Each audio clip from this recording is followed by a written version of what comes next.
Grabe mga kababayan, grabe po magpakalat ng disinformation ng mga DDS na ito. Pakinggan po natin ito si Ado Paglinawan. Siya po yung laging gumagawa ng content na, in my opinion, pro-China narrative po yung kanyang pinopromote. At talaga namang kitang-kita na against po siya kay PBBM. So pakinggan po natin itong sinasabi ni Ado Paglinawan at atin pong sasagutin dahil maling-mali po ito no? Ganito po para sila nagkakalat ng maling impormasyon at naniniwala naman ang kanilang mga alipores, ang kanilang mga supporter na DDS. Pakinggan po natin. Ayun na nga may pang-apat pa nga konsiderasyon kinakalat nilang propaganda na pagka si Sara ay nakonvict, hindi na siya pwedeng tumakbo sa gobyerno. Ito po ay malaking kabalintunan. Walang jurisprudence po yan. You are only impeached for the position that you have been elected and impeachable for. So, hindi na siya pwedeng tumakbo vice president. Pero, pwede pa ba siyang tumakbong senador? Pwede pa ba siyang tumakbong congressman? Pwede pa ba siyang tumakbong mayor o barangay chairman? Pwede pa ba siyang tumakbong pangulo? Wala sa batas, wala sa konstitusyon na hindi siya pwedeng tumakbo pagkapangulo. Yan ay propaganda lamang ng nagkukontsabahang mga demonyo dyan sa Malacanang, kakontsaba yung si Tambaluslos sa mababang kapulungan. So, malayong-malayo ang ating pangalawang pangulo. Kaya nga handang-handa siya. At wini-welcome pa niya ito. Bakit?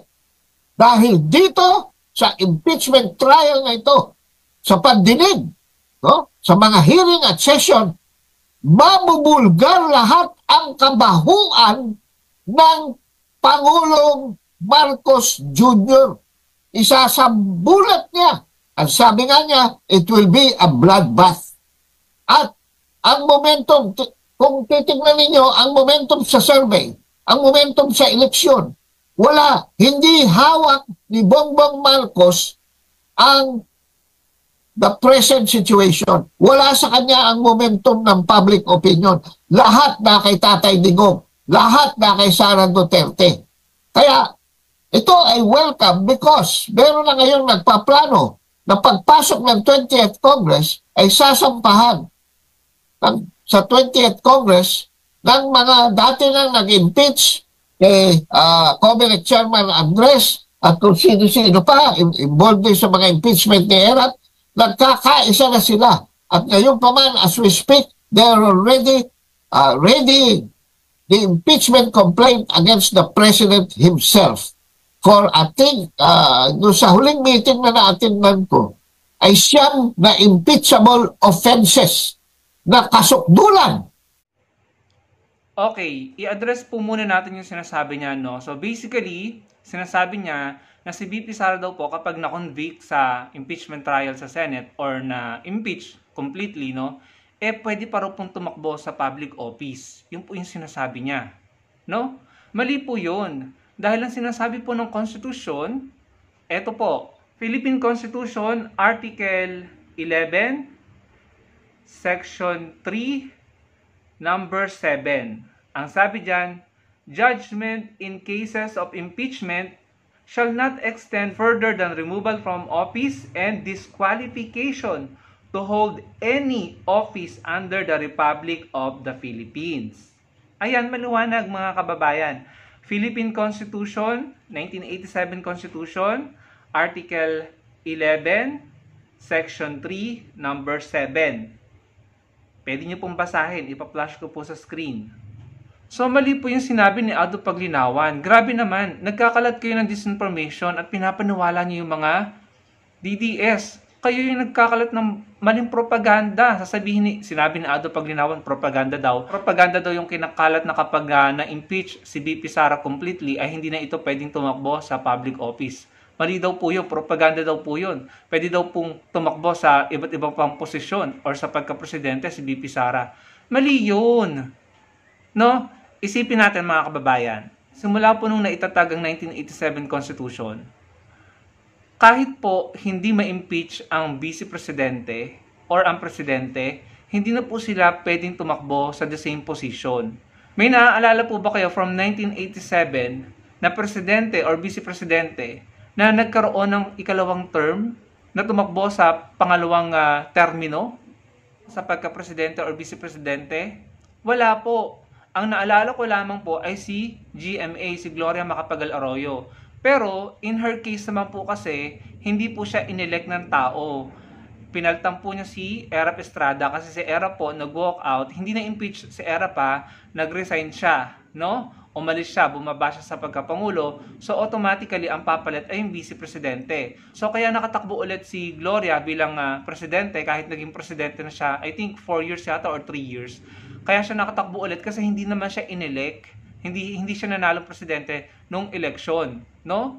Kaya tumakbo po siya ulit, kaya pinayagan yon. Pero in the case of impeachment, no, or kahit walang impeachment, hindi po pinapayagan na magkaroon ng ikalawang termino ang presidente or vice-presidente. Wala po akong natatandaan na ganun, mga kababayan. What more pa kung ma-impeach ka, 'di ba? Kung na-impeach ka, lalong hindi ka na pwedeng tumakbo sa pagka-presidente or vice-presidente. So hindi nagme-make sense yung sinasabi ng Ado Paglinawan. And come to think of it, mga kababayan, common sense lang no? Kahit i-set aside natin yung sinasabi ng Constitution. Ang sinasabi ng Constitution sa Article 11, Section 3, Number 7, disqualification to hold any public office under the Republic of the Philippines, no? Wala ka ng karapatan na tumakbo pa sa kahit anong posisyon sa gobyerno, no? Hindi ka na pwede. Yung sinasabi niya na pwede pa daw kahit ma-impeach si VP Sara, gamitin po sana ni Ado Paglinawan yung common sense niya, no? Common sense. Na-impeach ka, no-convict ka dahil napatunayan na merong bribery, technical malversation of public fund, plunder, or sedition. Ngayon, kung no-convict ka at na-impeach ka, bakit ka pa papayagan ng konstitusyon na tumakbo sa ibang posisyon? Hindi po ba, mga kababayan? It will not make sense. Bakit ka pa in-impeach kung papayagan ka rin naman palang makatakbo sa ibang posisyon?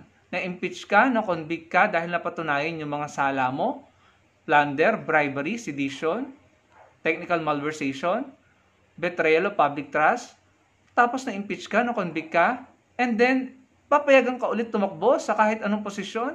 Hindi ba hindi nagme-make sense, mga kababayan? So common sense lang sana, Mr. Ado Paglinawan. Huwag mo namang lokohin yung mga supporters nyo na madaling naniniwala, no? Huwag nyo naman silang linlangin. Anong parte? Pinakita ko sa inyo yung part ng Constitution na nagsasabing disqualification to hold any office under Republic of the Philippines, mga kababayan. Grabe naman yung ginagawa mo, Mr. Ado Paglinawan.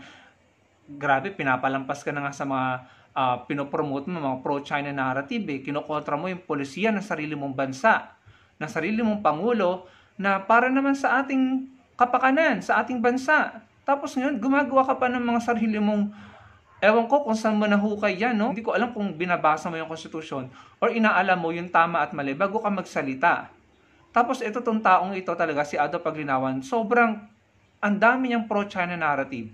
Alam niyo, mga kababayan, mga ka-loyalist, mga kakamping, at mga DDS, kung tayo man ay nag-aaway-away dito sa loob ng bansa natin dahil iba't ibang issue, magkakaiba ang ating stand at prinsipyo, okay lang yun eh. Okay lang na hindi tayo magkasundo kung ang mga issue is internal, no? Mga issue ng ating bansa.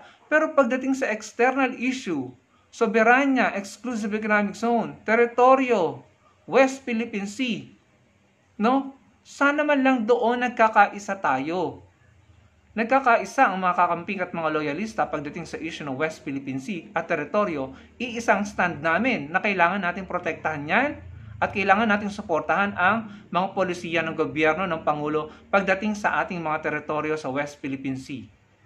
Kailangan nagkakaisa tayo.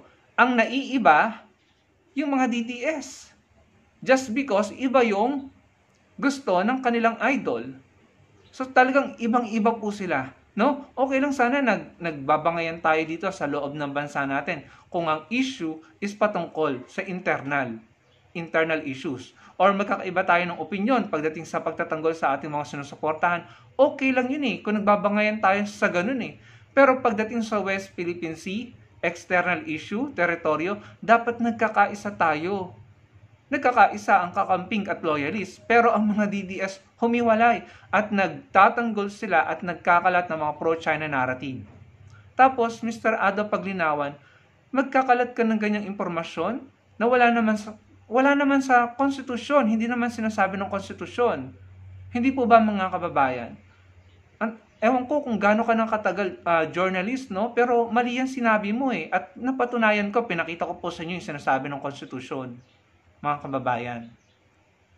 Again, kahit hindi ka ma-impeach, hindi ka na pwedeng tumakbo sa pagka-presidente kung naging presidente ka na or naging vice-presidente ka na. What more pa kung ma-impeach ka?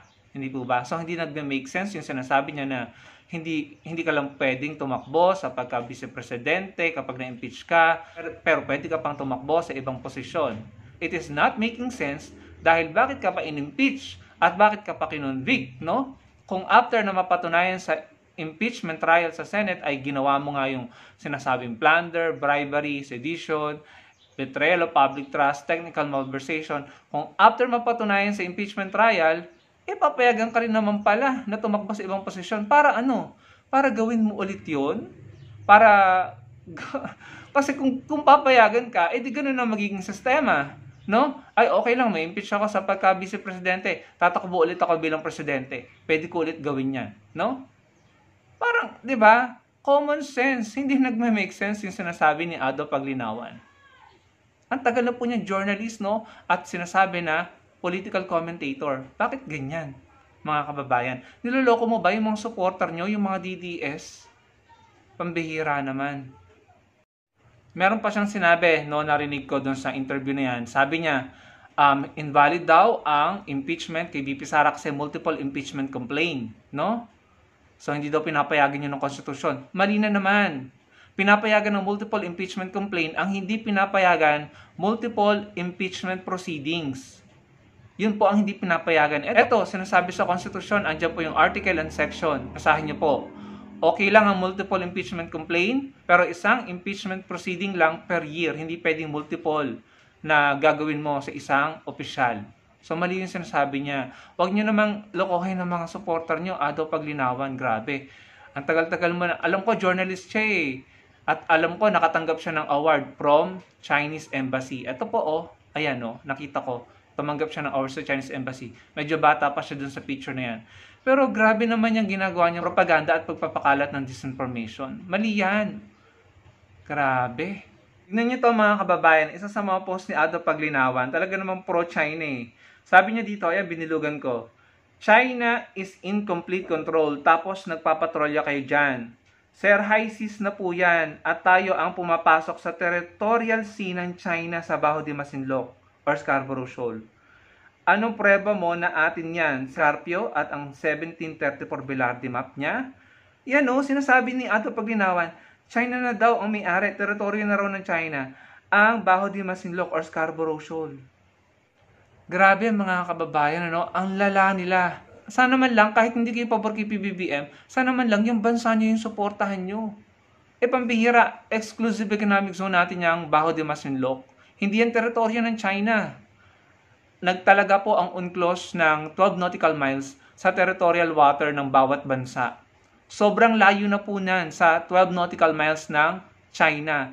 I-easy yan ng Pilipinas. Pero para kay Ado Paglinawan, teritoryo na raw yun ng China at tayo daw po yung nanghihimasok. So, yung tono niya, evidently, pinagtatanggol niya yung China at kinakalaban po niya ang Pilipinas. Mga kababayan, saan ka nakakita ng ganyang uring ng Pilipino? Nagtagalog ka pa, sana nagmandarin ka na lang. Hindi po ba? Grabe, no? Sinabi niya, teritoryo na raw ng China yung Scarborough Shoal, Baho de Masinloc. Mas malapit po sa atin yan eh, sa Zambales. Malayo yan hindi yan parte ng 12 nautical miles ng China. Tapos sinamo pa si Tariela, ano daw yung proof? Grabe mga kababayan. Kaya ako po, sasamat po talaga ang loob ko ng sobra-sobra. Kapag kayo ay magluklok na naman ng mga pro-China sa 2028. Masisira ang diskarte ng Pilipinas na diskarte ni Pinoy at ni PBBM na pinaglalaban po ang ating teritoryo, exclusive economic zone at soberanya sa diplomatikong paraan ng hindi nakikipag-away. Grabe ang mga DDS, ang lala. Nagkakalat ng disinformation, panlilinlang, hindi naman sigurado sa sinasabi nila. Pero kinakalat nila kasi alam nila may naniniwala. Yung mga DDS at yung mga niniwalang DDS, sila pa yung mag-a-amplify at magkakalat. Yun, kumalat ng disinformation. Tapos yung mga pro-China narrative nila, nakakasama po talaga ng loob. Bakit hindi nyo kampihan ng Pilipinas? Kahit ayaw nyo kay PBBM, sana man lang yung Pilipinas ang kampihan nyo at ipagtanggol nyo yung teritoryo natin kapag ang usapan ang kalaban natin ng ibang bansa na. No? Di ba dapat ganun? Kung meron tayong hidwaan dito sa bansa natin, pero pag ang kalaban natin ng ibang bansa na, dapat magkakakampi tayo. Iba talaga ang takbo ng utak ng mga DDS sa mga kababayan. Ibang-iba sa mga kakamping at sa mga loyalists. No? I'm thankful dahil may common ground ang kakamping at mga loyalists na pare-parehong pabor sa bansa natin. In short, pare-pareho kaming makabayan, ang mga kakamping at mga loyalists, pare-parehong pro-Filipino, pro-Philippines at makabayan. Sumusuporta sa gobyerno. Pero mga DDS, porkit hindi yung mga idol na lang nakaupo, kahit pabor sa Pilipinas at sa bansa nila, i-oppose nila, kukontrahin nila, lalabanan nila. Kasi hindi idol nila ang nakaupo. Yun po yung masakit, mga kababayan. Patuloy po tayong magpupush back at lalaban sa kanilang mga naratibo at mga ginagawa sa social media at pagpapakalat ng disinformation. Lalabanan po natin ang mga yan. At isa po sa pwede nyo pong gawin para matulungan kaming lumaban ay ang ilike nyo po ang video natin at tapusin nyo po ang mga video na ina-upload namin from start until the end dahil nakakatulong po yan para mas maraming makakita at makapanood ng mga paliwanag natin. At sana po malike nyo at magkita-kita po tayo sa susunod kong video. Salamat po.